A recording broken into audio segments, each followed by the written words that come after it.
So ஆனாலும் இன்னைக்கு நாமே பார்க்கும்போது the question comes, are you liberated? Are you living in freedom? நீங்க விடுதலையோடு வாழ்ந்து கொண்டிருக்கிறீங்களா? So what is your condition? What is your life? இன்னைக்கு எத்தனை பேர் நாம ஜெபிக்கிறோம், இது வேணாம், இது என் வாழ்க்கையில வேணாம், இது இருக்கக்கூடாது. நீங்க கேட்கும் போது every time you are telling I need a deliverance or I need a liberty.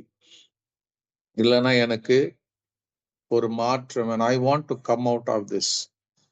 இது மனுஷனுடைய இயல்பான ஒரு காரியம். Everybody wants dislike what they don't want. அவர்களுக்கு எது விருப்பம் இல்லையோ அது அவங்க வாழ்க்கையில இருப்பது அவர்களுக்கு விருப்பம் இல்லை. So they want something. அவர் லிபரலா இருக்கணும், ஒரு சமாதானத்தோட இருக்கணும், இந்த மாதிரி நிறைய எண்ணங்கள் இருக்கிறது. இது இருந்தா போதும், இது இருந்தா போதும்னு கேட்கிறவர்களும் உண்டு. ஹல்லேலூயா. ஸோ அந்த நல்ல நம்முடைய ஆண்டவருக்கும் தேவனுக்கும் நாம எதுலயுமே அடிமைப்பட்டு போயிடக்கூடாதுன்னு கர்த்தர் விரும்புகிறார். நீங்க வேதத்துல வாசிச்சீங்கன்னா, ஆதி ஆகமத்துல வாசிக்கும் போது ஆண்டவர் ஆபிரகாமுக்கு சொல்லுவார், இந்த ஜனங்க உன்னுடைய ஜனங்கள், அது ஆபிரகாமுடைய சந்ததி 400 வருஷம் எகிப்துல இருப்பாங்க, அங்கிருந்து நான் அவர்களை வெளியே கொண்டு வருவேன் என்று சொல்லுவார். They were almost living in bondage. எகிப்தியருக்கு அடிமைகளாக மாறிவிட்டாங்க. யோசேப் இருக்கிற வரைக்கும் they were equivalent or more than the Egyptian. யோசேப் மரித்த பிறகு யோசேப் அறியாத ஒரு ராஜா எழும்புகிறான். அவர் எல்லாரையும் சிறைப்படுத்துகிறான், அடிமைதன வேலைப்படுத்துகிறான். So when they were living in bondage, அடிமைதனத்திலிருந்து அவங்க கூக்குரல் இடுகிற தேவ சமூகத்துக்கு போய் அவர்கள் அங்கிருந்து அந்த கூக்குரலை கேட்டு தேவன் மோசையை எழுப்பி அனுப்பி அவர்களை விடுதலையாக்குகிறார். ஆமென். ஹல்லேலூயா. அதே போல இஸ்ரவேல் மக்கள், யூத மக்கள் பாவம் செய்து அவர்களை கெடுத்து கொண்ட போது God sent them for 70 years, 70 ஆண்டுகள் அவருங்க பாபிலோன்ல சிறை இருப்புக்கு அனுப்பினார். சோ அந்த இடத்துல பலர் அங்க போனவங்க பலர் அங்கே செட்டில் ஆயிட்டாங்க. பட் கொஞ்சம் பேர் எப்படி இருந்தாங்கன்னா, they were longing for the அவங்க எருசலேமுக்காக, யூதேயாவுக்காக அவங்க ஏங்கி கொண்டிருந்தாங்க. And God has already அவங்க சிறையிருப்புக்கு போறதுக்கு முன்னாடியே God promised a deliverance, ஒரு லிபர்ட்டி, ஒரு விடுதலையை இவர் மூலமா தான், இந்த கோரேஸ் என்ற ராஜாவை நான் எழுப்புவேன், அவன் வந்த பிறகு உங்களுக்கு விடுதலை, I will send you. Amen. Hallelujah. So the தேவனே சொன்னாரு, அவர் கோரேசை நான் கொண்டு வருவேன்னு சொல்லி நீங்க எசாயா 45ஆம் அதிகாரத்துல படிக்கலாம். அவனை எழுப்பி அவன் மூலமாய் யூத மக்களுக்கு ஒரு விடுதலையை, அடிமைதனத்திலிருந்து ஒரு விடுதலை கொடுக்கிறார்.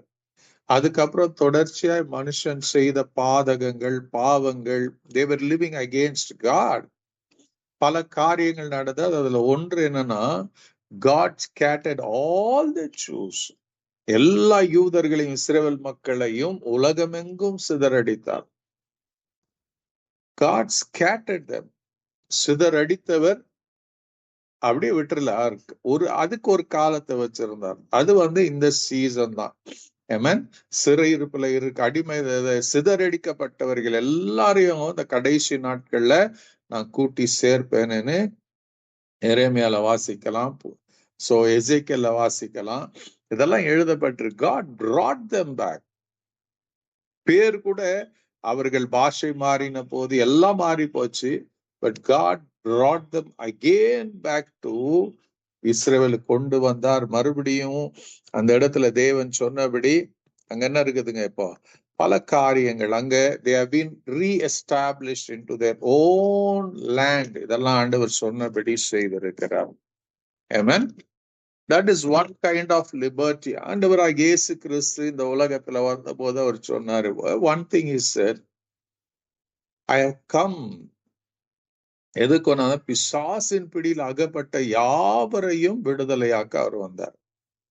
Jesus came to deliver us from the power of darkness, பிசாசின் அடிமைதனம், பிசாசுடைய பிரஷர்ல இருந்து நம்ம அடிமைதனத்துல இருந்து கர்த்தர் விடுதலையாக்க அவரே சொன்னார், ஐ கம், நான் வந்த ஒரு நோக்கம் இருக்குது, பிசாசின் பிடியில் ஆகப்பட்டவர்களை நான் விடுதலை ஆக்கணும். அப்போஸ்தலர் 10:38 படிச்சீங்கன்னா அதே ஆண்டவராகி பேதுரு சொல்லுவாரு, தேவன் நசரேயனாகிய இயேசுவை பரிசுத்த ஆவியினாலும் வல்லமையினாலும் அபிஷேகித்தார். அவர் அந்த அபிஷேகத்தை கொண்டு என்ன பண்ணாரா, அவர் தேவன் அவரோடு கூட இருந்தார். அவர் எங்கும் சென்று பிசாசினாகப்பட்டவர்களை விடுதலையாக்கி நன்மை செய்கிறவராய் சுற்றி திரிந்தார் என்று எழுதப்பட்டிருக்கும். Amen. Hallelujah. So this is in the God wants to live us. நம்முடைய வாழ்க்கை பார்த்தீங்கன்னா he wants us to live a liberated life. ஒரு விடுதலையாக்கப்பட்ட வாழ்க்கை தான் கர்த்தர் நமக்கு வாழணும்னு வைத்திருக்கிறார். நாம எதுலயுமே அடிமைப்பட்டு போகக்கூடாது, எதுலயுமே நாம சிக்கி கொள்ளக்கூடாது. God wants us to live this liberated life. நீங்க பைபிளை நீங்க நல்லா படிக்க நீங்க கத்துக்கணும். That is my humble request. ஏதோ படிக்கிறேன்னு இல்ல. ஹல்லேலூயா. நீங்க நல்ல ஆண்டவருடைய சமூக பிரசன்னத்துல இருந்து இந்த பைபிளை படிச்சீங்கன்னா you will know the heart of God. நான் கர்த்தருடைய கிருபைனால கண்டுபிடிச்சது அதுதான். ஆமென். நான் ஒரு காலத்துல ரட்சிக்கப்பட்ட பிறகு பைபிள் படித்தது, எல்லாரும் படிக்கிறாங்க, நானும் கொஞ்சம் படிக்கணும்னு படிச்சேன். So that happened. அதுக்கப்புறம் யாரு இப்படி படின்னு சொன்னாங்க, அதுக்கப்புறம் இப்படி படிக்க ஆரம்பிச்சேன். சிலப்ப ஒரு ஊழியக்காரர் சொன்னார் ஒரு நாளைக்கு 10 அதிகாரம் படிக்கணும், அதையும் படிச்சேன். ஒரு ஊழியக்காரர் சொன்னார் ஒவ்வொரு முறை பைபிள் படிக்கும் போது ஒரு புக்கு முழுக்க முடிச்சணும், மத்த எடுத்தீங்கன்னா 28 அதிகாரம் படிக்கணும், அதை அப்படியும் செய்தேன். அதற்கப்புறம் இந்த ஊழியத்துக்கு வந்த பிறகு இந்த மெசேஜ் கொடுக்கறதுக்காக பாயிண்ட்டுங்க எடுக்கிறதுக்காக பைபிளை படிச்சேன். அது ஒரு காலம். Hallelujah. Now when I study the Bible, இப்போ வேதத்தை படிக்கும் போது I see the heart of God. தேவனுடைய இருதயத்தை நான் பார்க்க ஆரம்பிச்சேன். So when I began to see the heart of God, the Bible, இந்த கர்த்தருடைய வேதம் எப்படி ஆயிடுச்சுன்னா it becomes so sweet. நான் வேதத்துல படிக்கும் போது அது தேனிலும் மதுரம் உள்ளதா இருக்கும் எல்லாம் எழுதப்பட்டு இருக்கும். But I literally began to taste this holy scriptures. இதுல படிக்கும் போது the concern that God, தேவன் தம்முடைய மக்களுக்காக, தன்னால் தெரிந்து கொள்ளப்பட்டவர்களுக்காக அவர் நினைத்திருக்கிற நினைவுகளை படிக்கும் போது ஆச்சரியத்திலும் ஆச்சரியமா இருக்கிறது. இன்னைக்கு we miss it because we are so இந்த பிஸி உலகத்துல இருக்கிறோம், நம்ம படிக்கிறோம், எல்லாம் பண்றோம், but nobody thinks about this God. இந்த தேவன், he has written something about you in this Bible. It's all about his heart. நமக்கு நிறைய நேரத்துல எனக்கு இப்படி இருக்கணும், எனக்கு இது வேணும், எனக்கு இப்படி இருக்கணும்னு. ஆனா கர்த்தர் என்ன எழுதி இருக்கிறார்னா, நான் உனக்கு இதெல்லாம் வச்சிருக்கிறேன், நீ இதை பெற்றுக்கொள்வாயானால், இதை கை கொள்வாயானால் your life will be a blessing to this world. நீ ஆசீர்வாதமா இருப்ப, உன்னை சுற்றி இருக்கிறவர்களுக்கு நீ ஆசீர்வாதமா மாறுவாய். ஆமென். ஹல்லேலூயா. அதுதான் ஆபிரகாமுக்கு சொல்றார், நான் உன்னை ஆசீர்வதிக்கவே ஆசீர்வதிப்பேன், உன் பேரை பெருமைப்படுத்துவேன், உன்னை ஜாதிகளுக்கு I'll keep you as a blessing to the nations. அதுதான் ஆண்டவருடைய சித்தம், ஆண்டவருடைய விருப்பம். ஆமென். Hallelujah. Sometimes நம்முடைய வாழ்க்கையில பாத்தீங்கன்னா ஏதோ ஒரு இடத்துல நாம் we get stuck up, ஏதோ இடத்துல நாம சிக்கி கொண்டு இருக்கிறோம். We are unable to come out and live the full blessing of the Lord. ஆண்டவராகிய இயேசு கிறிஸ்து சொன்னார்ல யோவான் 10:10 என்ன சொன்னார், திருடன் திருடவும் கொல்லவும் அழிக்கொன்று வேறொன்றுக்கு வரா, நானோ, look at the exclamation of Jesus, நானோ அவைகளுக்கு ஜீவனை கொடுக்கவும் அதை பரிபூர்ணமாய் I come to give life and life in abundance. யோசித்து பாருங்க, லைஃப் இன் அபண்டன்ஸ் நம்ம சொன்ன மாத்திரத்துல நிறைய பணம், நிறைய இது அது இல்ல, ஒரு மகிமையான வாழ்க்கை பூமியில, ஒரு பிளெஸ்ட் லைஃப் பூமியில வாழ்வதற்கு கர்த்தர் நமக்கு கிருபை கொடுக்கணும்னு அவர் நினைச்சிருக்கிறார். That is the heart of Jesus. Amen. Hallelujah. இன்னைக்கு ஏன் நிறைய பேருக்குள்ள கேள்வி, மற்றவர்கள் ஒரு சிலரை பார்க்கும் போது அவங்க அப்படி இருக்கிறாங்களே, நானும் அதே போலதான் ஜெபிக்கிறேன், நானே அதே போலதான் சர்ச்சுக்கு போறேன், இப்படி எல்லாம் நிறைய கேள்விகள் இருக்கும். why it is happening, எனக்கு மாத்திரம் ஏன் இப்படி நடக்குதுங்கிற கேள்விகள் எல்லாம் எழும்பும். Amen. But most of the time நம்ம கேள்வி கேட்கிறோம், we stop with that, அதுக்கப்புறம் பர்சியூ பண்றது இல்ல. then we go நம்முடைய நார்மலான இந்த வேலைகள்ல நம்ம கடந்து போய் விடுகிறோம். we don't take much time. இதை குறிச்செல்லாம் நம்ம யோசிக்கிறதுக்கு நமக்கு நேரம் இல்லாம போய் விடுகிறது. இந்த வேதத்தை பாத்தீங்கன்னா so why பல காரியங்கள் இருக்கிறது. அதுல பிரதானமான ஒரு காரியம் பாத்தீங்கன்னா it points directly to our heart. நம்ம இருதயத்தை குறிப்பிட்டு காட்டுகிறது. Amen.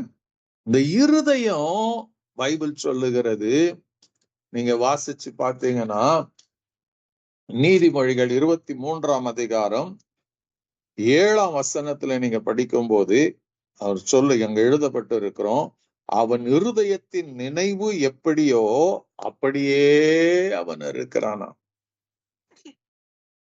காலை பொழுதுல I just want to put a question. What is in your heart? உங்க இருதயம் எதனால் நிரப்பப்பட்டு இருக்குது?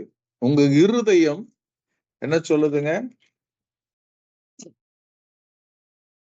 அவன் இருதயத்தின் நினைவு எப்படி இருக்கிறதோ,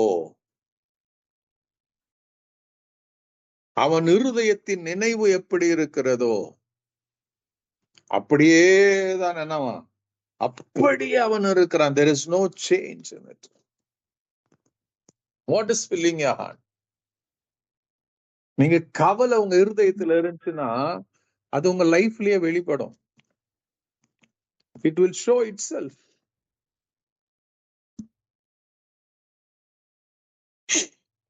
அகத்தின் அழகு முகத்துல தெரியணும், உலகத்துல ஒரு பழமொழி சொல்லுவாங்க. so people can easily recognize you.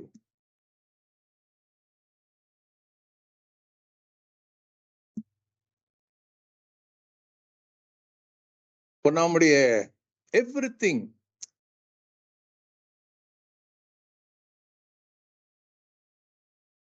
எல்லாமே நமக்கு என்ன இருக்குதுங்க, நாம உள்ள உண்மையா சில ரொம்ப துக்கத்தோட இருந்தீங்கன்னா அதை நீங்க என்ன பண்ண முடியாது, மறைத்து வைக்க முடியாது. your face will reflect what is in your heart. so ஆண்டவருடைய வசனம் சொல்லுது to live.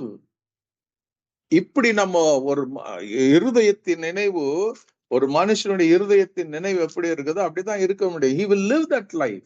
if he is angry, அவன் அந்த இருதயத்துல இருக்கிற கோபம் அவன் என்ன பண்ணும், வெளியரங்கமா காட்டும். there is nothing you can hide. you become what you is. உன் இருதயத்துல இருக்கிறத what is it is, உங்க இருதயத்துல இருக்குது, you become to live that life. உங்க இருதயத்துல கவலை இருந்துச்சுன்னா you live, அந்த கவலை உள்ள ஒரு வாழ்க்கையை நீங்க வாழ ஆரம்பிச்சுறீங்க. you will be always talking. என்ன பேசுவீங்க, உங்க கவலைகளை குறிச்சு, உங்க பிரச்சனைகளை குறிச்சு, உங்க போராட்டங்களை குறிச்சு எழுதி சொல்லி கொண்டு இருப்பீங்க. உங்க கோபத்துல இருந்தா you will be talking about your anger. you are expressing, உங்க கோபத்தை வெளிப்படுத்துவீங்க. whatever is in heart. மத்தேயு 12 படிச்சீங்கன்னா இருதயத்தின் நிறைவுனால வாய் பேசுமா. what is in your heart that comes out of your mouth. இப்ப நமக்கு வேதம் தெளிவா சொல்லு, God wants us to, நமக்கு எப்படின்னா ஒரு அந்த abundance life, நிறைவான ஒரு வாழ்க்கை பூமியில வாழணும்னு கர்த்தர் விரும்புறாரு. ஆமென். அதனால அந்த நிறைவான வாழ்க்கை வாழ்ந்துதான் இந்த நம்ம ஓட்டத்தை முடிக்கணும்னு கர்த்தர் விரும்புறாரு. the most of the time இந்த பைபிள் உலகத்துல யாரோ போறவங்களுக்கு எழுது, இட்ஸ் the chosen one. தெரிந்து கொள்ளப்பட்டவர்களுக்கு தான் அந்த பரிசுத்த வேதாகமம் எழுதி கர்த்தர் உங்க கையில கொடுத்திருக்கிறார். if you are saved, நீங்க ரட்சிக்கப்பட்டிருப்பீங்கன்னா உங்களுக்கு தான் அந்த பைபிள். நீங்க இயேசுவை உங்க இருதயத்துல ஏற்றுக்கொண்டிருப்பீங்கன்னா உங்களுக்கு தான் ஆண்டவர் எழுதி கொடுத்திருக்கிறார். அப்ப மகனே மகளே, this is my pattern for you to live. நீ இந்த பேட்டர்ன்ல நீ வாழ்வாயானால் you will be the most blessed person ன்னு ஆண்டவர் எழுதி வச்சிருக்கிறார். சோ அதுதான் பைபிள் சொல்லுது, யாக்கோபு 1:22 நீங்க வஞ்சிக்கப்பட்டு போகாதபடி திருவசனத்தை கேட்கிறவர்களாய் மாத்திரமல்ல அதன்படி செய்கிறவர்களாய் இருங்கள் என்று எழுதப்பட்டு இருக்கிறது. So what is in your heart? Just ask God, what is in your heart? தாவீது கேட்டது போல சங்கீதம் 139:23-24 ஆண்டவரே தேவனே என்னை ஆராய்ந்து என் இருதயத்தை அறிந்து கொள்ளும், என்னை சோதித்து என் சிந்தனை அறிந்து கொள்ளும், வேதனை உண்டாக்கும் வழி என்னிடத்தில் உண்டோ என்று பார்த்து நித்திய வழியில என்னை நடத்தும் ஆண்டவரே. பிறகு 2 இந்த இருதயத்தில் இருக்கிற பல காரியங்கள் அது ஒரு விதத்துல தேவனை வேதனைப்படுத்தும், துக்கப்படுத்தும். பட் எத்தனை பேருக்கு தெரியாது, யூ ஆர் ஹர்ட்டிங் யுவர்செல்ஃப். உங்களை நீங்களே காயப்படுத்தி கொள்றீங்க. உங்களை நீங்களே என்ன பண்றீங்க? யூ ஆர் ஜஸ்ட் ஆண்டவருடைய ஆசீர்வாதத்தை புறக்கணிக்கிறவர்களாக நம்ம மாறிக்கொண்டிருக்கிறோம். The more worried in your heart, you become sick. நெகேமியாவுக்கு சொல்லுவாரு, உன் முகம் ஏன் இவ்வளவு சோகமா இருக்குது? இது ஏதோ வியாதி உனக்கு கிடையாது, it's a problem in your heart ன்னு சொல்லுவாரு. சோ அத போல அதனால்தான் கர்த்தர் என்ன சொல்றாரு, இந்த ஒரு abundance லைஃப் நீங்களும் நானும் வாழணும்னா God has his thoughts in the Bible. நீதிமொழிகள் 4:23 நீங்க படிப்பீங்கன்னா அங்க என்ன சொல்றாருங்க கர்த்தர், so beautifully. இந்த சத்தத்தை கேட்கிற ஒவ்வொருவருக்கும் இந்த ஒரு வசனம் மாத்திரம், எவ்ரி ஸ்கிரிப்சர் இன் தி பைபிள் ஒரு கட்டளையா ஆண்டவர் ஏதோ ஒரு ஆலோசனையா அவர் எழுதி இருப்பார். It is so important for you to catch it. அது பிடிச்சுக்கணும். அதுல என்ன சொல்றாரு, எல்லா காவலோடும் உன் இருதயத்தை காத்துக்கொள், அதனிடத்தில் இருந்து ஜீவ ஊற்று புறப்படும்.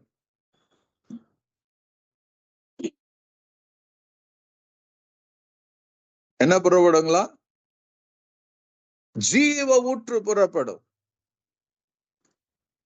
புரிஞ்சுதுங்களா? எல்லா காவலோடும். God is not saying the ரத்தத்தை பம்ப் பண்ற இருதயம் கிடையாது. It talks about your mind.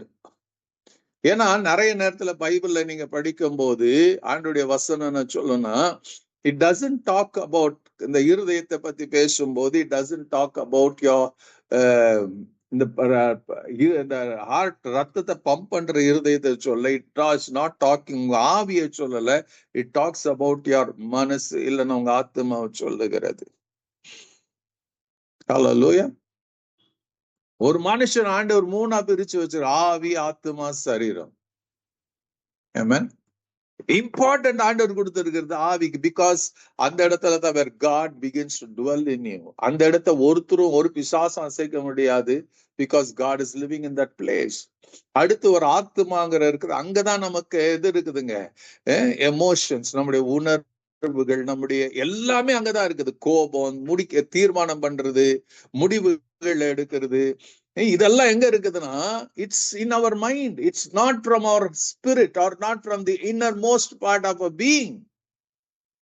நம்ம ஏதோ நினைக்கிறோம், ஏதோ ஜெபம் பண்றோம், ஒரு மணி சரி போலாமா போலாம்.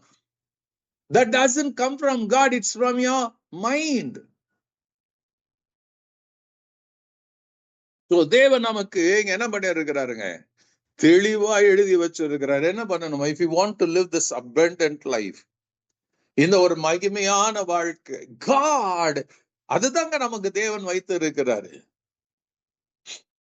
யோசிச்சு பாருங்க, when God called, நம்ம ஆதாமுக்கு போனா நம்ம ஆதியாகமம் 12 பார்க்கும்போது when first time ஆபிரகாமை குறிச்சு எழுதும் போது பைபிள் இங்க சொல்லுது, கர்த்தர் 12 கர்த்தர் ஆபிரகாமை நோக்கி, நீ உன் தேசத்தையும் உன் இனத்தையும் தகப்பன் வீட்டையும் புறப்பட்டு நான் உனக்கு காண்பிக்கும் தேசத்துக்கு போ. நான் உன்னை பெரிய ஜாதியாக்கி உன்னை ஆசீர்வதித்து உன் பேரை பெருமைப்படுத்துவேன். நீ ஆசீர்வாதமாயிருப்பாய். உன்னை ஆசீர்வதிக்கிறவனை நான் ஆசீர்வதிப்பேன், உன்னை சபிக்கிறவளை நான் சபிப்பேன். பூமியில் உள்ள வம்சங்கள் எல்லாம் உனக்குள் ஆசீர்வதிக்கப்படும். யோசித்து பாருங்க. ஹல்லேலூயா. ஆண்டவர் சொல்றார், God is so beautiful, தெரியுங்களா? ஆபிரகாம் சொல்ல எல்லாத்தையும் விட்டுட்டு நீ போப்பா, நான் காண்பிக்கும் தேசத்துக்கு போன்னு சொன்ன பிற்பாடு நீங்க அங்கிருந்து படிச்சீங்கன்னா 8 ஆசீர்வாதங்களை ஆபிரகாமுக்கு சொல்றாரு. இப்படி நீ இருப்ப, இப்படி நீ இருப்ப, இப்படி நீ இருப்ப. சோ அது ஆபிரகாமுடைய மனதுக்குள்ள, அவர் இருதயத்துக்குள்ள அவன் போகலன்னா அதை அவன் காத்துக்கொள்ள. If I had not entered the heart of Abraham, அவன் என்ன பண்ணி இருக்க மாட்டான், அவன் புறப்பட்டு போயிருக்க மாட்டான். 4ஆம் வசனத்துல சொல்லும், கர்த்தர் ஆபிரகாமுக்கு சொன்னபடியே அவன் புறப்பட்டு போனான்.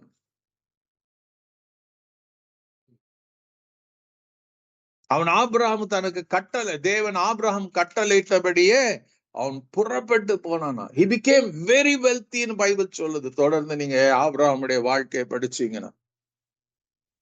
So this word, நல்லா யோசிங்க, this word penetrated into Abraham. அதை அவன் காத்து கொண்டான். இந்த வாக்கு தத்தங்கள் எல்லாம் காத்து கொண்டான், சட்ட திட்டங்களை காத்து கொண்டான். So that led him to live an abundance life. அவனை சுற்றி இருக்கிற தேசங்கள் எல்லாம் அவனை பார்க்கிறாங்க, அவனுடைய வளர்ச்சியை பார்க்கிறாங்க. அபிலேமுக்கு பார்க்கிறான், எகிப்தியுடைய ராஜா பார்க்கிறான், இவனுடைய செல்வாக்க பார்க்கிறாங்க. எல்லாரும் ஆச்சரியப்படுகிறார்கள். They become zealous of the growth of Abraham.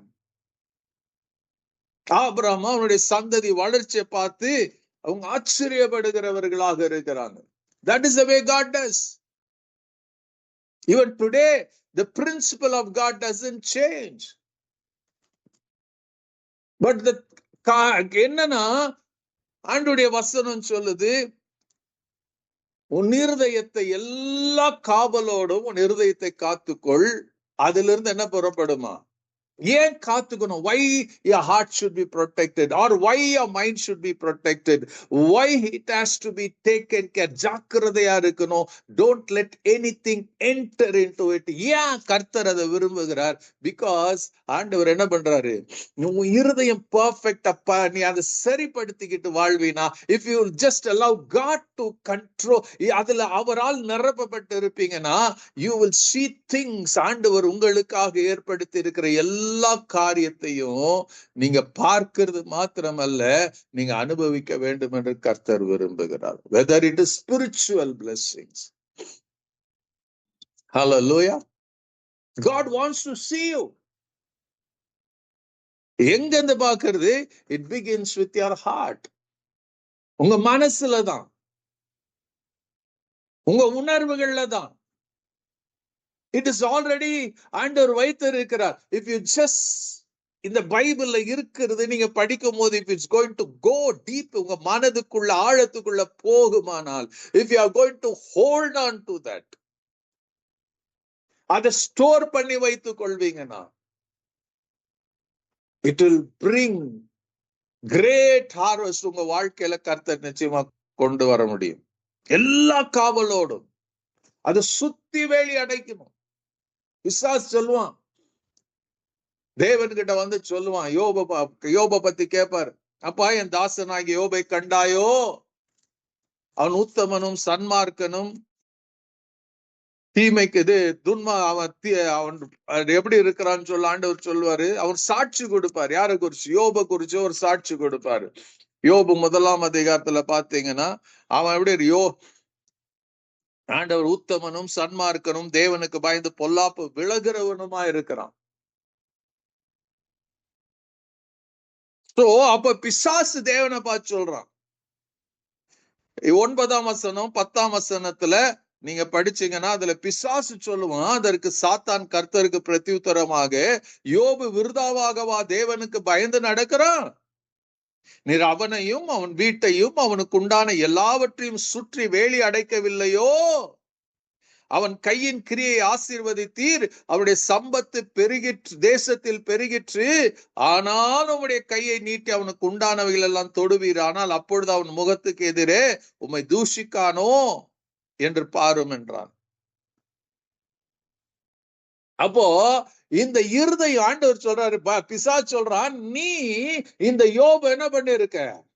அவனையும் அவனுக்கு உண்டான எல்லாவற்றையும் நீர் வேலி அடைத்து you are protecting them. அதே போலதான் ஆண்டவர் சொல்றாரு, உங்க இருதயத்தை நீங்க எதெல்லாம் கிடைக்குது அதை செக்யூர் பண்றதுக்கு நீங்க எப்படியெல்லாம் பட்ட அதை செக்யூர் பண்ணிக்கவும் இருதயத்தை. ஏன் செக்யூர் பண்ணும்? ஏன்னா இஷ்யூஸ் ஆஃப் லைஃப், அதுல இருந்து ஜீவ ஊற்று புறப்படு. there is life in it. அந்த லைஃபை திருடவும் கொல்லவும் அழிக்க வரான். Do you understand that? Every time you lose your temper, ஒவ்வொரு முறை நீங்க கோபம் கொள்ளும் போது, ஒவ்வொரு முறை உங்க இருதயத்தின் சிந்தனைகள் தாறுமாறாகும் போது, the blessing of the Lord, நீங்களே தேவனுடைய ஆசீர்வாதத்தை தடை பண்ணுகிறீர். God cannot do anything if your mind is, உங்க மனது புதிதாக்கப்படலனா, மாறலனா, தேவன் நினைத்தது செய்ய முடியாம போய் விடுகிறது. So தேவன் திரளான ஒரு அறுவடை வைத்திருக்கிறார். அதெல்லாம் நீங்களும் நானும் அனுபவிக்கணும்னு கர்த்தர் விரும்புறாரு. ஆனா என்ன ஒரு பிரச்சனைனா, இட்ஸ் ஆல்வேஸ் நம்ம இருதயம் எல்லாத்தையும் நம்ம மனசு என்ன பண்றோம், அநேக நேரத்துல அவங்க வந்து அதை சொன்னாங்க, இவங்க வந்து அதை சொன்னாங்க, எல்லாத்தையும் கேட்டு இந்த காதால கேட்டு உங்க மனசுல இருதயத்துல அதை நிரப்பி வைத்து கொண்டு இருக்கிறோம். நம்ம இருதயத்துல அநேகமா என்ன இருக்குதுங்க, நிறைய நேரத்துல ஒருத்தரையும் நீங்க கண்ணாடி முன்னாடி நின்று பார்த்து உங்களை நீங்களே கேள்வி, என் இருதயத்துல என்ன இருக்குது? நிறைய பேருடைய இருதயத்துல கோபம் இருக்கும், எரிச்சல் இருக்கும், பொறாமை இருக்கும், மாம்சத்தின் கிரியைன்னு பவுல் எழுதுறார் கலாத்திய சபைக்கு. your heart or your mind is stored with these things. இந்த காரியத்தினால அது நிரப்பப்பட்டு இருக்கிறதுனால it has been blocking, அந்த ஜீவ ஊற்று புறப்படாதபடி அது தடை பண்ணி கொண்டிருக்கிறது. springs of life, ஜீவ தண்ணீர் உள்ள நதிகள், you are just இதெல்லாம் சோக் பண்ணுகிறது. மத்தேயு 13 சொல்லும் என்னன்னு, முள்ளுள்ள இடங்களில் விதைக்கப்பட்ட விதை அது வளர்ந்தது, ஆனா பலன் கொடுக்க முடியல. பிகாஸ் முள்ளு எல்லாம் அதை சோக் பண்ண ஆரம்பிச்சோம். அது போலதான் நம்முடைய வாழ்க்கை. யூ அண்ட் ஐ, தெரிஞ்சோ தெரியாமலோ we are filled so much. அதுக்குள்ள grudge இருக்குது, எரிச்சல் இருக்கிறது, அதுல வந்து பெருமை இருக்கிறது, நீ அது சரியில்லை, நீ இது இல்லைன்னு சொல்லி பேசி கொண்டு இருக்கிறோம். gossip அவ்வளவு இருக்குது. when you ஒருத்தரோ பேசும்போது அவங்க இப்படி இத நிறைய பேசும். இதெல்லாம் ஆண்டவருடைய ஆசீர்வாதத்தை சோக் பண்ணிக்கொண்டு, even it stops the flow of your healing. உங்க ஹெல்த்துக்கும் தடை பண்ணுது, உங்க ஹீலிங்க்கு தடை பண்ணுது, உங்க ப்ராஸ்பரிட்டிக்கு தடை பண்ணுது, உங்க ப்ரொமோஷனுக்கு தடை பண்ணுது, உங்க முன்னேற்றத்துக்கு தடை பண்ணுது.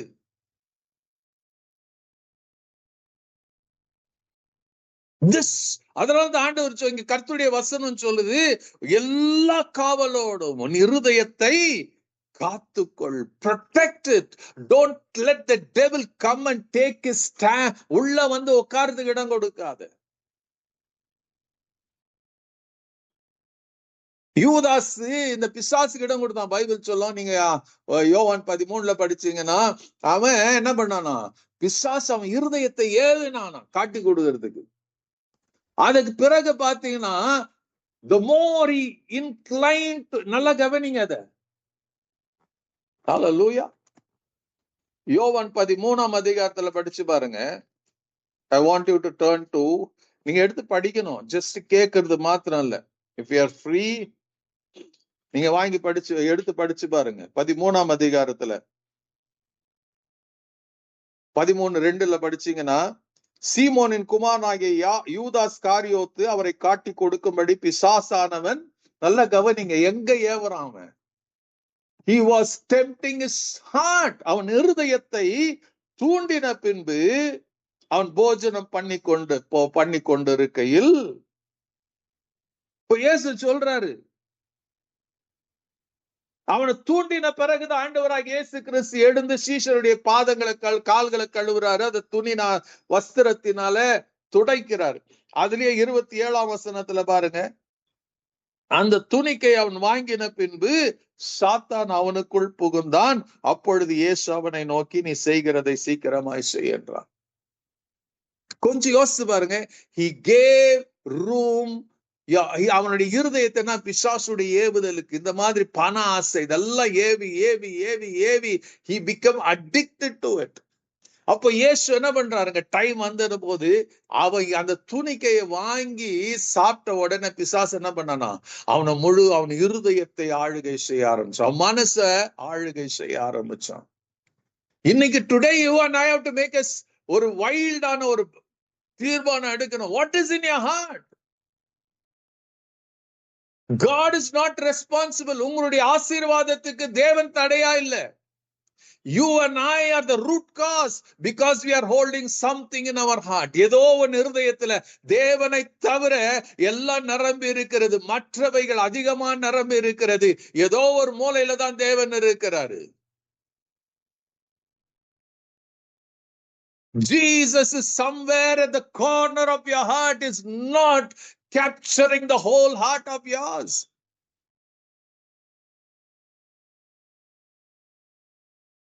அதனால மூளையில இருக்கிறதுனால everything that is above him is ruling you. யோசிச்சு பாருங்க, எவ்வளவு மத்தவங்களை அந்த கோபம் வருது. நான் இப்படிதான் இருப்பேன். It's pride. பெருமை உள்ளவனுக்கு எதிர்த்து இருக்கிறார். I'm not going to go to that subject. நீங்க ஒரு வாசனத்தை வாசி பாருங்க. 2 ராஜாக்களின் புஸ்தகம் 10ஆம் அதிகாரத்தை திருப்பிக் கொள்ளுங்க. 2 Kings chapter 10.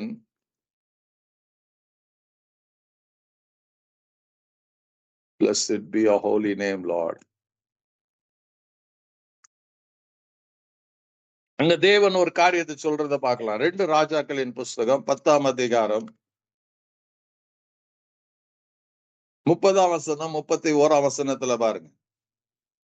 30, 31, 32 நீங்க படிச்சு பாருங்க. 2 Kings chapter 10 verses beginning from 30.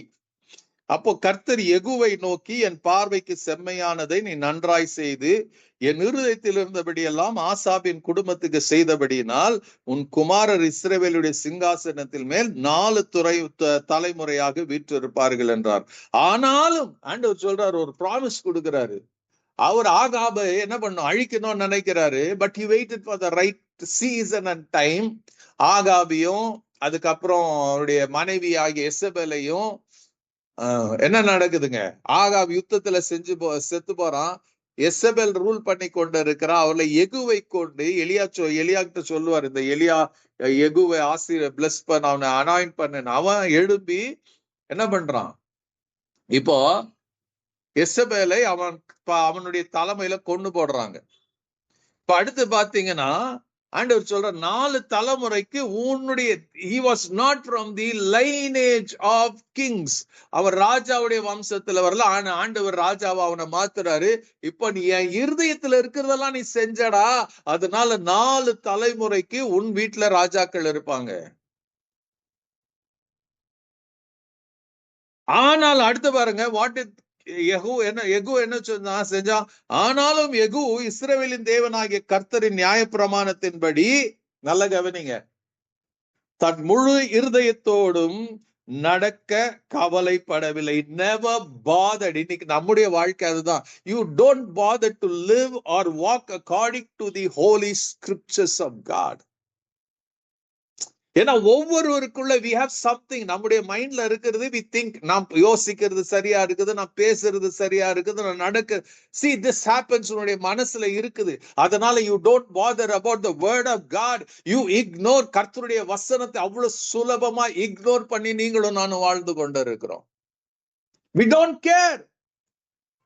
பைபிள படிக்கிறோம், மார்க் பண்றோம், நல்லா இருக்குதுன்னு சொல்றோம், எல்லாம் இருக்குது. பட் the question comes, ஆனாலும் யெகூ இஸ்ரவேலின் தேவனாகிய கர்த்தரின் நியாயப்பிரமாணத்தின்படி தன் முழு இருதயத்தோடும் நடக்க என்ன பண்ணலையா, கவலைப்படவில்லை. he never bothered or he never worried.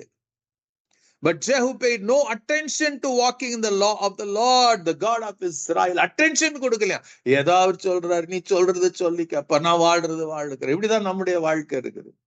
எத்தனை பேரு நீ கர்த்தருடைய வசனத்துக்கு நம்ம வசனத்தெல்லாம் சொல்லி பண்ணலாம். கர்த்தருடைய வசனத்துக்கு நடுங்குகிறவனை அவர் நோக்கி பார்ப்பா. இருக்குது. Do you literally tremble the word of God? Do you tremble at the word of God? வசனத்தை படிக்கும் போது உள்ள நடுக்கம் வருதா? உள்ள பயம் வருதா? ஐயோ நான் இப்படி இல்லையென்ற உணர்வு வருதா? If you are not, நல்லா தெரிஞ்சுக்க, if you are abiding to, if you ஆண்டவரை தேடி ஆண்டவரே எனக்கு போதிங்க போதிங்க போதிங்கன்னு கேட்பீங்கன்னா ஒவ்வொரு வசனம் வரும்போது உங்களை கலங்கடிக்கும். முழு இருதயத்தோடு நடக்க கவலைப்படவில்லை. இஸ்ரவேலை பாவம் செய்ய பண்ணின யெரொபெயாமின் பாவங்களை விட்டு அவன் விலகவும் இல்லை. Sin was continually haunting him. ஆண்டவர் சொன்ன வேலையை செஞ்ச அதே நேரத்துல மாம்சம், உலகம், பாவம், he was just living in that. ஆண்டவர் என்ன பண்றார்? அடுத்த வசனம், அந்நாட்களுக்கு முதல், ஆண்டவர் யெகூக்கு சொன்னபடி அவன் செய்யாத போது அந்நாட்கள் முதல் கர்த்தர் இஸ்ரவேலை குறைந்து போக பண்ணினார். ஆசேகேல் அவர்களை இஸ்ரவேலின் எல்லைகள் எல்லாம் முறியடித்து,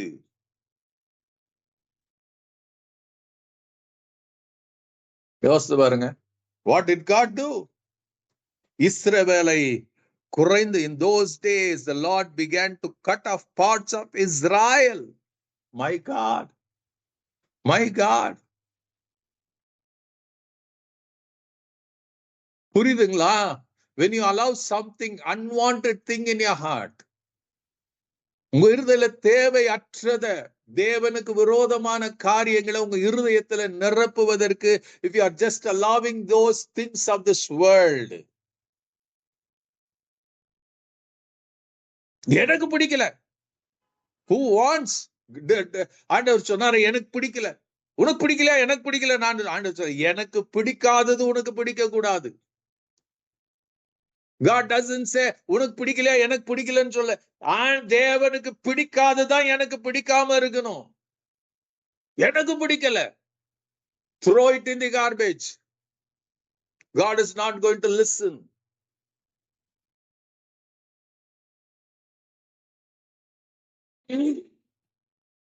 In those days the Lord began to cut off parts of Israel. இஸ்ரவேலுடைய வாழ்க்கையில என்ன பண்ணார்? குறைய பண்ண ஆரம்பிச்சார். Why do many Christians live in the குறைகளோடு, குறைபாடோடு இருக்கிறாங்க? Spiritual scarcity, physical scarcity, financial scarcity. காரணம் என்ன தெரியுமா?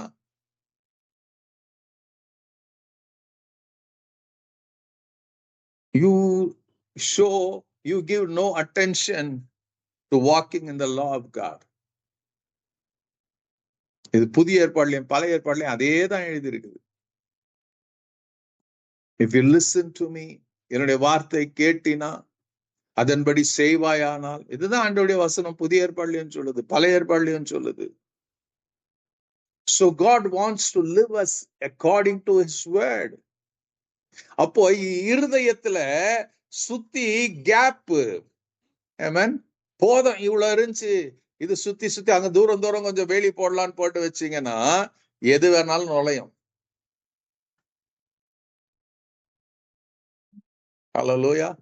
சில இடத்துல பார்த்திருப்பீங்க நீங்க, இந்த பெங்களூர் சிட்டில பாத்தீங்கன்னா சும்மா ஒரு கொஞ்சம் அப்படி காம்பவுண்ட் போட்டு வச்சிருப்பாங்க. அதை நிறைய பேர் பயன்படுத்தி அவங்க குப்பை எல்லாம் கூட வந்து போடுவாங்க. இப்ப கொஞ்சம் குறைஞ்சு போச்சு. ஆனா அதே யோசிச்சு பாருங்க, அந்த காம்பவுண்ட் போட்டு அந்த இதுக்குள்ள ஒரு வீடு கட்டி, ஒரு சும்மா ஒரு சின்ன வீடு கட்டி இருக்குமானால் people will hesitate throw their garbage அங்க. அவங்க சொல்லுவாங்க அங்க வீடு இருக்குது, குடும்பம் இருக்கிறது. So they stop. அவங்க என்ன பண்றது இல்ல, குப்பை அங்க போடுறது இல்ல. இப்போ எங்க சரியான வேலி இல்லையா அங்க குப்பை எல்லாம் போடுவாங்க. அந்த வேலி ஹைட்டா இல்லைன்னா எல்லாம் உள்ள வரும், நாயம் வரும், பூனையம் வரும், எல்லாம் உள்ள இருக்கும். சரியா அதை கிளீன் பண்ணி வைக்கலன்னா கண்டது வளரும். உலகத்தின் ரீதி அப்படிதான் இருக்குது. அப்ப நமக்கு ஆண்டவர் சொல்றாரு, இந்த இருதயம், நான் இந்த இருதயத்தில், or in your mind, I want to show myself who I am. உன்னை கொண்டு நான் என்ன வெளிப்படுத்தணும்னு விரும்புறேன். If you are having all the unwanted stuff இருந்துச்சுன்னா, I'm choked. நான் அழுத்தப்படுகிறேன். I'm unable to rise to your occasion.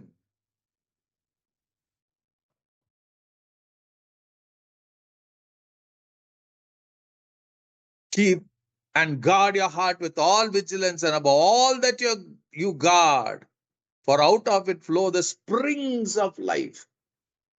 Spring of life, springs. ஜீவ ஊற்று பெறப்படும். ஜீவ ஊற்று பெறப்படும். வெறும் ஊற்றுன்னு சொல்ல ஆண்டோடைய வசனம், ஜீவ ஊற்று பெறப்படும். It will produce life, life in abundance.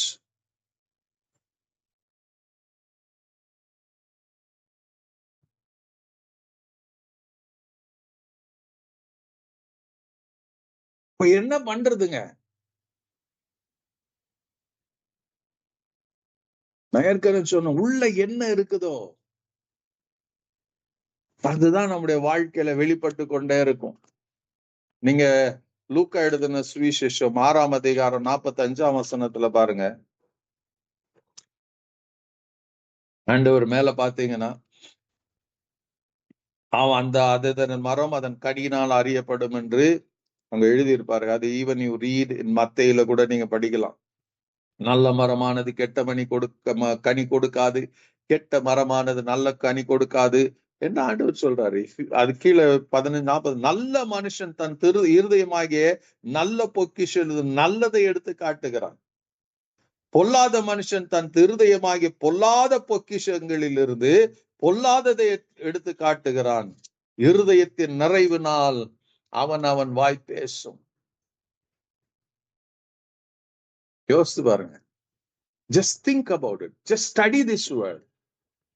நல்ல மனுஷன் என்ன பண்ணுவான்? தன் இருதயமாகிய நல்ல பொக்கிஷத்திலிருந்து, what is in your heart? சங்கீதம் 119 சொல்லும், வாலிபன் தன் வழியை எதனால் சுத்தம் பண்ணுவான்? உம்முடைய வசனத்தை தன் இருதயத்துல வைத்து காத்து கொள்வதனால் தானே. If there is no word, if your heart is not filled with the glorious, amazing word of God, you cannot produce what the word has. எதனால நிரப்பப்பட்டு இருக்குது உங்க இருதயம்? நல்ல மனுஷன் தன் இருதயமாக நல்ல பொக்கிஷத்து நல்லதை எடுத்து காட்டு. He begins to show. உள்ள இருக்கிறது வரோங்க, அவன் காட்டுறான். அதனால தேவனுடைய நாமம் மகிமை அடையுமா?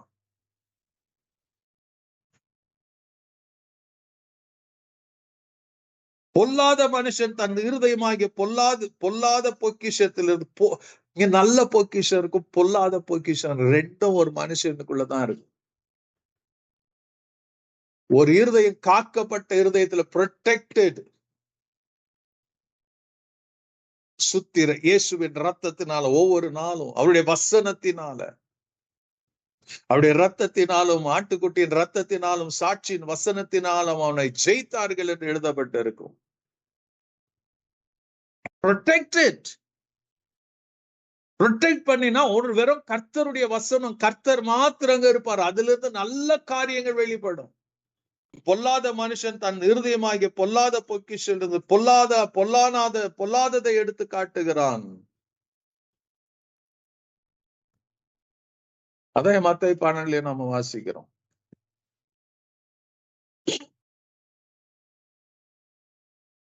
மத்தேயு 15 பாருங்க.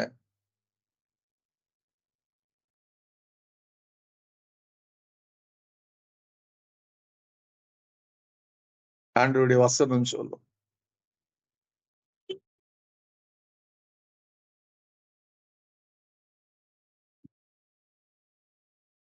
எதை பத்தி சொல்வார்? இங்க ஒரு பொய்யான ஆராதனை பத்தி ஆண்டவர் பேசுவார். இதெல்லாம் நீங்க இன்னைக்கு நடந்து கொண்டு இருக்குது. why it is happening இன்னைக்கு புரிஞ்சுக்கங்க. நீங்க மத்தேயு 15 நீங்க I want you to study, இதை எடுத்து நீங்க படிச்சு பாருங்க. நான் 6ஆம் வசனத்துல பாருங்க, உங்கள் பாரம்பரியத்தினால தேவனுடைய கற்பனையை அவமாக்குகிறீர்கள். அடுத்து அவர் சொல்லுவாரு, மாயக்காரரே, உங்களை குறித்து இந்த ஜனங்கள் தங்கள் வாயினால் என்னிடத்தில் சேர்ந்து தங்கள் உதடுகளால் கன பண்ணுகிறாள், இருதயம் எனக்கு தூரமாய் இருக்கிறது. ஏசாயால சொன்னது. மனுஷருடைய கற்பனைகளை உபதேசங்களாய் போதித்து வீணாய் எனக்கு ஆராதனை செய்கிறார் என்று ஏசாயா தீர்க்கதரிசி நன்றாய் சொல்லி இருக்கிறானே. அப்போ பேதுரு கேட்கிறாரு, இந்த உண்மை யாருக்கு சொன்னீங்க, எதுக்கு சொன்னீங்கன்னா ஆண்டவர் சொல்லுவாரு, இங்க சொல்லுவாரு என்னன்னு, வாய்க்குள்ள போகிறதெல்லாம் வயிற்றில் சென்று ஆசன வழியை கழிந்து போம் என்பதை நீங்கள் இன்னும் அறியவில்லையா? வாயிலிருந்து புறப்படுகிறவைகள் இருதயத்தினிலிருந்து புறப்பட்டு வரும், அவைகளையே மனுஷனை தீட்டுப்படுத்தும். இந்த பொய்யான ஆராதனை எல்லாம் எங்கெங்க?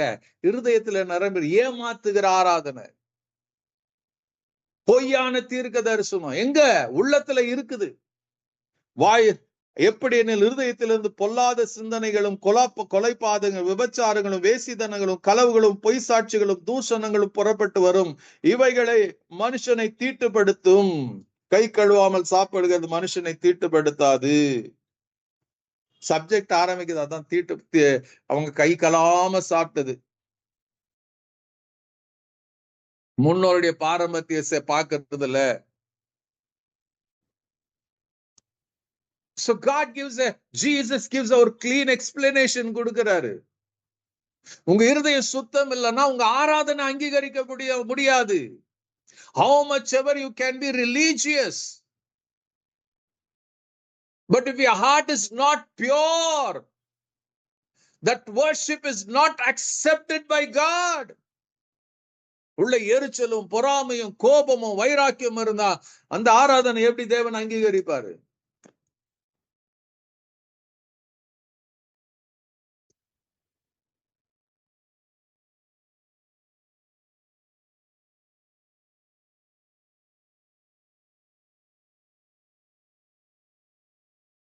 எபேசியர் 5ஆம் அதிகாரத்து 4ஆம் அதிகாரத்துல 29 31 வசனம் வரைக்கும் படிச்சு பாருங்க. What happens? ஏன் இதெல்லாம் நடக்குது? நீங்க பாருங்க, எபேசியர் 4ஆம் அதிகாரம் 29ஆம் வசனத்திலிருந்து நீங்க படிப்பீங்கன்னா அங்க சொல்லும், கெட்ட வார்த்தை ஒன்று உங்கள் வாயிலிருந்து புறப்பட வேண்டாம், பக்தி விருத்திக்கான ஏதுவான நல்ல வார்த்தை உண்டானால் அதையே கேட்கிறவர்களுக்கு பிரயோஜனமாகும்படி பேசுங்கள். அன்றியும் நீங்கள் மீட்கப்படும் நாளுக்கு என்று முத்திரையாய் பெற்ற தேவனுடைய பரிசுத்த ஆவியை துக்கப்படுத்தாதிருங்கள். கெட்ட வார்த்தை நம்முடைய வாயிலிருந்து தவறான வார்த்தைகள் வந்ததுன்னா you are hurting the Holy Spirit. அது என்ன? அவர் சொல் சகல அந்த கெட்ட வார்த்தை என்னங்க? அந்த வார்த்தை கெட்ட வார்த்தை என்னங்க? கசப்பு, கோபம், மூர்க்கமும், கூக்குரலும், தூஷணமும், மற்ற எந்த தூஷணமும் உங்களை விட்டு நீங்க கடவுது. கெட்ட வார்த்தை, கெட்ட வார்த்தை என்ன? கெட்ட வார்த்தை இதுதான், கசப்பான வார்த்தை, கெட்ட வார்த்தை தேவனுடைய பார்வையில. இன்னைக்கு உலக பிரகாரமா பேசுகிற அந்த அசுத்தமான வார்த்தைகள் அல்ல.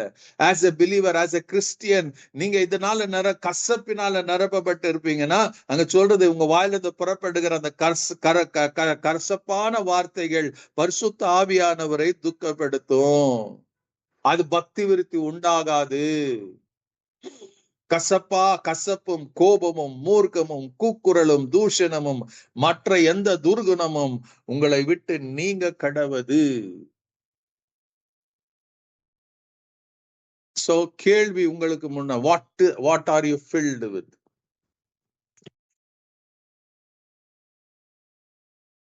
இது மனுஷனுக்குள்ள இருக்குதுன்னு ஏற்கனவே ஆண்டவர் சொல்ல, ஆதியாகமம் 6ஆம் அதிகாரம் 5ஆம் வசனத்துல ஆண்டவர் சொல்லுவாரு, மனுஷனுடைய இருதயம் முழுக்க என்ன இருக்குதுங்க?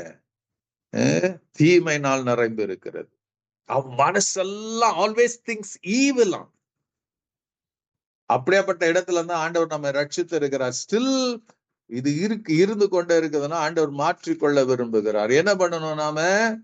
எப்படி வாழணும் நாம? I want you to turn to பிலிப்பியர் 4ஆம் அதிகாரத்தை நீங்க திருப்பிக் கொள்ளும்படியாக உங்களை அன்போடு கேட்கிறேன். I want you to turn to Philippians chapter 4.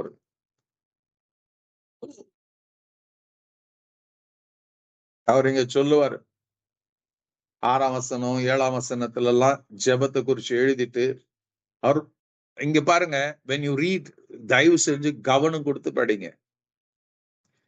இப்ப இங்க சொல்ல, அப்போ கடைசியாக சகோதரரே, it means very important thing. கடைசியாக சகோதரரே, எபேசியர்ல 6 கூட அப்படிதான் சொல்லுவார். என்னன்னு?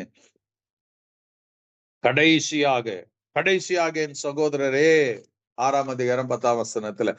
It means Paul has kept very important for the கடைசி அவர் சொல்றாரு. அப்போ இது ரொம்ப முக்கியமானது. கடைசியா சகோதரரே என்ன பண்ணுமா? உண்மை உள்ளவைகள் எவைகளோ, ஒழுக்கம் உள்ளவைகள் எவைகளோ, நீதி உள்ளவைகள் எவைகளோ, கற்புள்ளவைகள் எவைகளோ, அன்புள்ளவைகள் எவைகளோ, நற்கீர்த்தி விளைகள் எவைகளோ, புண்ணியம் எதுவோ, புகழ் எதுவோ, அவைகளையே சிந்தித்துக் கொண்டிருங்கள்.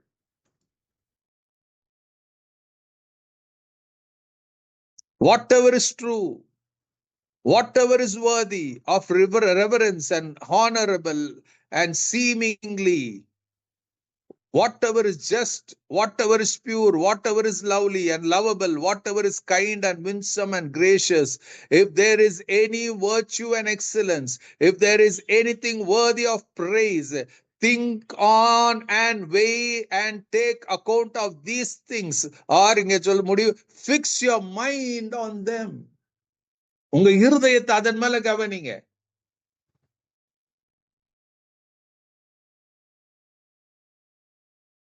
அத 9ஆம் வசனம் சொல்ல, நீங்கள் என்னிடத்தில் கற்றும் அடைந்தும் கேட்டும் கண்டும் இருக்கிறவைகள் எவைகளோ அவைகளே செய்யுங்கள், அப்பொழுது சமாதானத்தின் தேவன் உங்களோடு இருப்பாரு. Are you getting the picture? இன்னும் இருதயத்தை குறித்து நிறைய பேசிக்கொண்டே போகலாம்.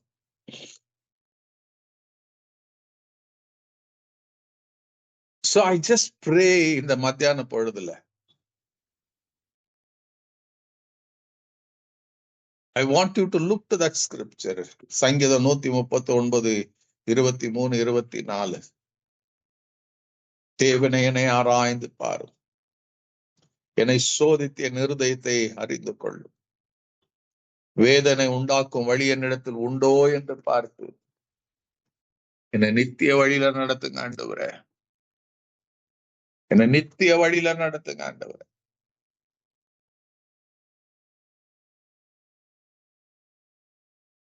ரோமர் 12:2 படி renew your mind. எதுலங்க?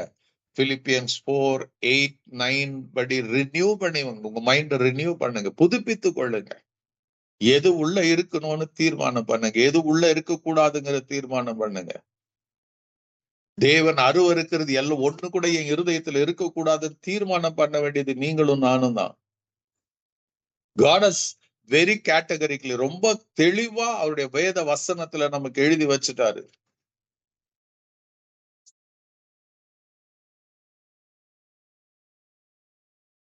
தேவனுடைய சோல் இன்டென்ஷன் நம்முடைய வாழ்க்கையில என்னன்னா, நான் உன்னை ஆசீர்வதிக்கவே ஆசீர்வதிக்கிறேன். God wants us to live a blessed life on this earth.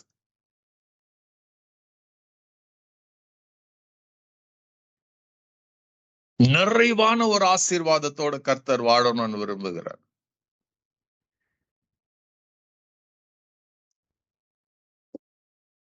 What is our choice?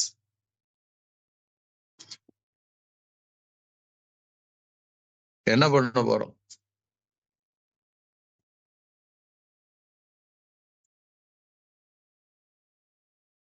எப்படி உள்ள வருது அதை யோசிக்கணும். எங்க இருந்து வருது உள்ள? கண்கள் வழியா உள்ள வரும், காதுகள் வழியா உள்ள வரும். It will be coming through. எந்தெந்த வழியில வருது அதெல்லாம் க்ளோஸ் பண்ணுங்க. சங்கீதம் 1 அதான் சொல்லும், துன்மார்க்கருடைய ஆலோசனையில் நடவாமல். எந்த ஆலோசனை எப்படி வருது உங்களுக்கு? பாவிகளுடைய வழியில் நில்லாமல். Those who are sinning, don't stand with them. அவங்க பண்றாங்க, நவரம் பாக்குறேன் இல்ல. பரியாசக்கார உட்காருகிற கேலியும் கிண்டலுமா இருக்கிற இடத்துல உட்காருங்களா, அந்த கேலி கிண்டல் தான் உங்களுக்குள்ள நரம்பும். ஆல்டர்னேட் ஆண்டு சொல்ற இதுல இல்லாம என்ன பண்ணு, கர்த்தருடைய வேதத்தில் முதல்ல இருக்கணும்னுங்க, பிரியமா இருக்கணும். 2வது என்ன பண்ணுங்க, இரவும் பகலும் அவருடைய வேதத்தில் தியானமா இருக்கிற மனுஷன் பாக்கியம். You make a choice. Spend time with the word. நேரம் கிடைக்கும் போதெல்லாம் பைபிள் எடுத்து வாசிங்க. நீங்க வேதத்தை படிக்க படிக்க படிக்க படிக்க வேதத்தினால் நிரப்பப்படணும். அந்த இருதயத்துல என்ன, கர்த்தருடைய வசனத்தினால நிரப்பப்படணும். The more you are filled with the word, you are more filled with God. நிறைய பேர் சொல்ல ஃபீலிங், அதெல்லாம் இல்லைங்க. when you are full of the word, you are full of God, because அவரும் அவருடைய வார்த்தைகளும் ஒன்றா இருக்கிறார்கள். ஆண்டவர் சொன்னார், if you abide in me and my words abide in you, I will be there with you. நீங்கள் என்னில் நிலைத்திருந்தால் நானும் உங்கள் நிலைத்திருப்பேன். if the word, கர்த்தருடைய வசனம் உங்க இருதயத்துல நிரப்பப்பட்டிருந்துச்சுன்னா, you have a strong confidence that God is abiding. தேவன் உங்கள் நிலைத்திருக்கிறார் என்பது நிச்சயமா இருக்கும். ஆண்டவருடைய வசனம் சொல்லும், இந்த வேதத்துல பிரியமா இருக்கணும். do you love this word? அவர் 3ஆம் வசனம் சொல்ல, நீர்க்கால்களின் ஓரமாய் நடப்பட்டு தன் காலத்தில் தன் கனியை தந்த இளையுதரா மரத்தை போல இருப்பான். அவன் செய்வதெல்லாம் வாய்க்கும். That is the blessing of God. அவன் செய்வதெல்லாம் வாய்க்கும்.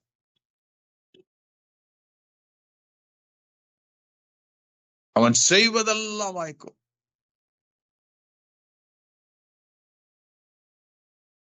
என்ன பண்ண போறோம்? ஜஸ்ட் ஒரு இன்வென்ட்ரி எடுங்க உங்க இருதயத்தை. Just take that inventory.